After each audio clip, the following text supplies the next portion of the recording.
Guys, this is Stuart from Stuart Scale Models, and this is my channel update for March-April. And as you can see, this was my last completed build recently of my entry into Steve Mottram's M Group build, which I have to say came out extremely well. And judging by your feedback, guys, I'm blown away, to be honest with you. I have to say this must be my favourite build of the year so far. I just love the way I've got the scene all depicted. It looks like something out of Band of Brothers, actually, particularly with these two guys here. It's full of action, and that's what I basically had in my mind's eye when I set out to get on this project. And this kit is super. This is Tamiya's M48A3. With the 105mm howitzer gun on it, and the packaging at the back is value gear, which is awesome, I have to say. I mean, I love the quality of the sculpts and everything with the resin, and once you get the actual wash and everything down on it, it just looks so realistic. And also the figures here from the Dragon Battle of Bastogne set or the Ardennes Offensive set of the 102nd Airborne Division. Detail on them is absolutely exquisite, and again I was very happy with the way they came out. And the actual two vehicles are Tamiya's old long-standing kits, the little Kugelwagen. And as you know, I actually got these from DM Models. This was a resin rooftop as well as the wheels. Now, unfortunately, it was pointed out by Rivet Counter I'd actually put the desert wheels on, but it is what it is, guys. And at the end of the day, if I'm happy with it, that's all that counts, you know. And again, this particular figure, I love his stance as well. He's from the Dragon set, as well as this. And unfortunately, I'm sorry, guys, I still haven't got the name of this little resin figure here for the Grenadier, but again, lovely sculpt, and it came out awesomely. And the actual base, as you know, is from Fog Models, and I heartily recommend you go on their website. In fact, I just found out that they've actually updated their website, so check it out. Okay, so that's that one in the bag, and that's that one in the cabinet. So there you go. I'm just going to move this off its stand and put it back in the cabinet a little later. And my current project I'm working on, as you well know, is my entry into the Pricks of Plastic Leopard Group build. And put that base back over. This is how the old Gepard is getting on. Actually, I'll just move the camera up a bit. There we go. Oh, a little bit too far there, guys. Sorry about that. And yeah, awesome kit. Yeah, it is rather dated. I mean, it's about 20-30 years old, but an excellent build. Just basically falls together, and you've got some nice features here because you can actually move the radar down, because that's as if it was going along a track that's normally in that sort of position. And the back actually opens up, and you've got some little detail in there as well. Admittedly, it keeps scratching on the top, but I'll probably rectify that at some stage. So I've basically put the base coat down for that. So I'll paint the details for the wires on the actual computer screen here, and then just put clear coat and a dark dirt wash on it, and then I'll seal it up, and basically put down the prime for it. I mean, admittedly, I haven't got the smokestacks on, and I made a little bit of a hiccup with one of those because they actually have two sort of little pin joints in here, and Sarah here ended up cutting too far, so I'm gonna have to scratch build those. But another feature I like about it is that you can move the guns up and down. That's the Oerlikons. They can be moved. Hatch opens, if I can get it open. Hang on, bear with me a minute.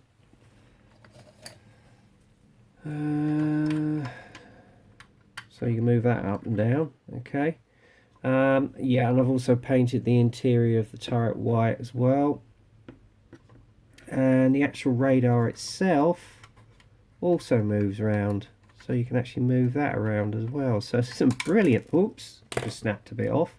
That was clever of me, but anyway, I can repair that. Bit heavy-handed there, but never mind. But as I say, it does actually move around, so there's some brilliant engineering on this, guys. It really is. But the only thing I've had a bit of a frustration with, and that was tonight, was the workable track links, which are these ones, the main ones. They are a damn nightmare. I was hoping I was going to be able to put these together during the course of tonight, but I've just had issue after issue after issue. I mean, it explains very well how they go together. You've got the bottom part, the pad, you actually match up in the jig, and then you put the actual crossbar on it, and then put the other shoes onto the top of that. But nothing would stay where it should do. It just kept falling apart, and there was fit issues as well. So altogether, these tracks are an absolute disaster. So they're going to get filed in the bin, and I'm never ever go and invest in these again. I'll tell you, I think if I get aftermarket tracks, it's either going to be Frulls or Spade Ace in future. So there you go. Yeah, so that's rather sapped my mojo for the evening, and I was even having internet connection issues with watching a local show tonight, and I tried refreshing 8 to 9 times and I was still having issues, and even the videos I wanted to watch, they just kept buffering. So I thought rather than leave it until later in the week, I'll get my monthly update, well, tri-monthly update done now. But as I say, I'm just going to have to go back to using those horrible rubber tracks with the kit, because I haven't got the budget now to order any more aftermarket tracks. And as you well know, the actual group build ends in about 2 to 3 weeks, so I'm not going to be able to get the aftermarket tracks in time to get this little puppy finished. And the way things are going generally, I should imagine I may well get finished in time, Seb. So there you go, bud. But yeah, I'm loving the build, except for those bloody tracks. But that's part and parcel of modelling, guys. You have your good days and your bad days, and unfortunately, I've had a bad one today. So once I've done this video, I'm just going to sit down, maybe do a bit of gaming, which I haven't done in a long time. Either that or just stick a film on and chill, and then try and get back on the bench tomorrow and start afresh with fresh eyes, because at the moment I'm just feeling frustration and my mojo is lagging. So there you go, and I've got other worries going on in my life at the moment, which I won't divulge on here. So at the moment I've got a week off, which I can switch off from, and I'm just basically concentrating on this little puppy. And of course soon I've got my entry into Gilmon Dragons Pacific Theatre group build, so I should probably get started on that very shortly when I come to the end of this project. So there you go. And then obviously we've got Warren Blanche's buddy build coming up. So if anybody else still wants to join on board, by all means do so. I know Frankie Day actually sent me a message to say that he's got a kitty. He'll enter into the group build, well, buddy build. Ian from British Scale Modeler, he's also taking part, although he's busy with his mid-group build, and there's some awesome builds going on there. So that's good news. And obviously Timmy Iverts is going to take part from the Live at the Bench show, and a few others have said they'll join in. So it's taking off, guys, so it's good news. It's good news. And of course, as we all know, Warren's not put a video up lately. Perhaps he's got a lot going on at the moment with work, etc. I don't know, but don't leave it too long, Warren. We enjoy your builds, mate. Okay. So that's where we are as we turn in terms of builds, because I've just been solely working on this little beauty. But yeah, it's an unusual subject, and I must admit that is a damn big turret compared to the normal turret as on the chassis, because it's actually a Leopard 1 chassis. So I'm glad I got on this one now, because it's actually given me more interest than the previous kit would have done. So there you go. And also I've got the wheels all done, the running gear all done. and the radar mounted, and the one crew figure which comes with the kit. So I've decided to go with him anyway, because obviously with time on this group build, which I think has only got about what, 4 weeks to go now. So there you go. Should come up well though. Managed to fill him in with a bit of perfect plastic putty, obviously, and some parts on the main vehicle itself as well. And I used my old father sprue for the two radar antennas there, as you can see. So that's where we are on terms of the builds. Now, as regards acquisitions over the last, well, nearly 2 months, not as many as I normally get. Because as I said, I've got things going on which are a bit making me a bit nervous, but I won't be divulging into that. First one off, and I've always loved this aircraft, and I built one previously some years ago, but it was the G version, the old monogram kit, which I think my father gave to me to have a go at, and it came out really well. But I saw this on eBay for about £16.99 at such a snap, I couldn't resist it, guys. It's of course Revell's, oh sorry if I couldn't get it all into shot, B-17F Memphis Belle, which is the reissue, I think, of the monogram kit. Now, admittedly, there's no detail inside, so you know, if you want to super detail this, I think it's mainly scratch building you're going to have to do, because I have tried sourcing any aftermarket for it, but it's just mainly for the G version, but not the F. But if anybody knows of a site, by all means leave your comments in the leave me a thread in the comments below, and I'll check it out, because I would love to sort of super detail the interior on this and make a good job of it. But this may well be for a build possibly for next year, but it is for its age, it's a lovely looking kit, although it is a bit basic. But as I say, I want to have the option of trying to super detail the interior a bit, because it does look a little bit empty. Okay, so that's that one. And then obviously one of its little companions, I decided to get the old P47D Razorback jug, as they used to call it. Now, my dad actually did build this kit many years ago, and he thoroughly enjoyed it. In fact, it was one of his favourites. So in that regard, I decided to get it as well, and this one was going at a snap on eBay as well and being auctioned off. Again, it's not a bad kit for its time.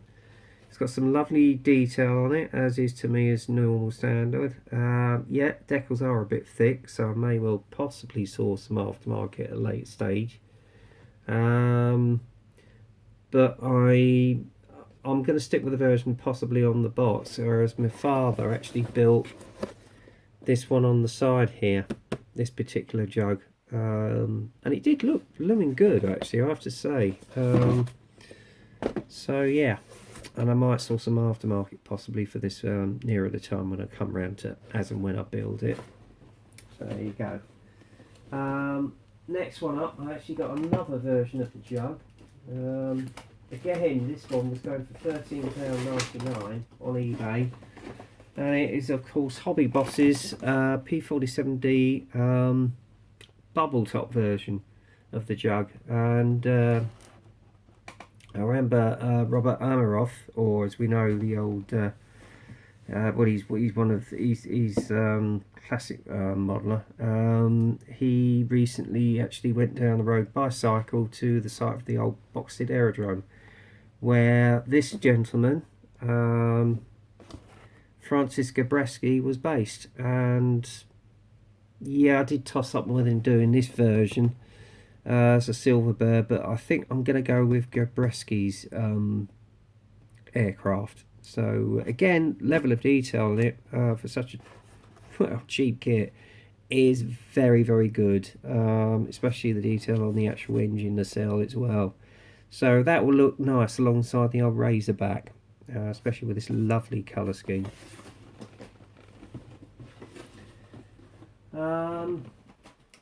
the next one I saw, which I couldn't resist, and I have been doing and getting a lot of aircraft in over these last 2 months, I must admit, was another particular favourite of mine. Now, I did do a 1/32 Revell kit of this particular aircraft, this particular version, which is the Bf-110F Nakiada. But the unusual thing with this one is it is Eduard's weekend edition of an aircraft in Yugoslav markings, which particularly caught my eye. But as I say, I may well source some aftermarket for a Luftwaffe machine, but I do love this model effect, and especially the old Liechtenstein radar. Now, I'm not sure, but I may have featured this in a previous video, but I thought, well, I'll pop it in here all the same. But it's a lovely looking kit. Admittedly, I would have preferred the Brophy pack, which is a little bit more, but for what it is, it's exceptionally detailed, so I do look particularly forward to building this one. And another one I snapped up for a bargain. It's another Revell kit, and I haven't got any Mustangs in my stash, but I thought I'd get an RAF version, and this one is the P51C Mustang Mark III. Yeah, it's not a bad kit. There's some lovely recessed panel lines on the front. Copper detail's not bad. Probably could do with some aftermarket just to boost it up a little bit. And obviously you've got the invasion stripes with the decals, but I shall be using the painting technique on this, because trying to put them around with a decal is going to be an absolute nightmare. And another thing is, it's of a Polish squadron, because I have a particular affinity to some of my Polish friends, particularly Janusz Kowecki, who was a Vicar brother to me, and in this respect, Jan, that's I'm going to build this one for you, mate. So when I get around to it, I don't know, it'll probably be a build for next year, so we shall see. And I got myself another set of figures. This is Dragon's 20th Waffen Grenadier Division, Baltic States 1944, chiefly a winter set. Beautiful detail on it, as always with Dragon with their figure sets, and that will come in handy for maybe a Russian dio I might do next year. Okay, and then another set of figures, which actually, funny enough, only came through today. It is a Meng set of figures for the FT-17 light tank. Unfortunately, I sold mine off some time ago, but I am planning on getting another one in possibly next month. Maybe the one with a full interior, because obviously you've got the hatches open here, and these figures will actually add nicely to a little vignette I've got in mind, possibly for next year. Maybe for the World War I group build, I don't know. And another kit I got in this week. I did have a Mosquito in 1/32 for Tamiya, but had to sell it on because, to be honest with you guys, it was just too big to be built and put here, so I sold it on, which you probably think I'm mad considering the prices they're going at now. And it was a super kit. I mean, the detail on it was just insane, but I decided to go for a slightly cheaper option, and I've always wanted to do a photo reconnaissance version of the Mosquito, and I remember Warren Blanche actually building one, and it is the same kit that he built. It's Airfix's de Havilland Mosquito PR, is it 16? And again, you got the D-Day markings on it. You do have the added option of doing one that was based at Benson, which is the one Warren built, or one that was actually based out in Burma in 1945, an old silver scheme. I am tossing up on the silver scheme, to be honest, because it's something unusual, but I will more than likely go with this one. So it's just a particular favourite aircraft of mine, the old Mozzie, and I hope it's not too long before we see another one in our skies again soon, because as you know, the one that we did have unfortunately tragically crashed some years ago, killing the crew.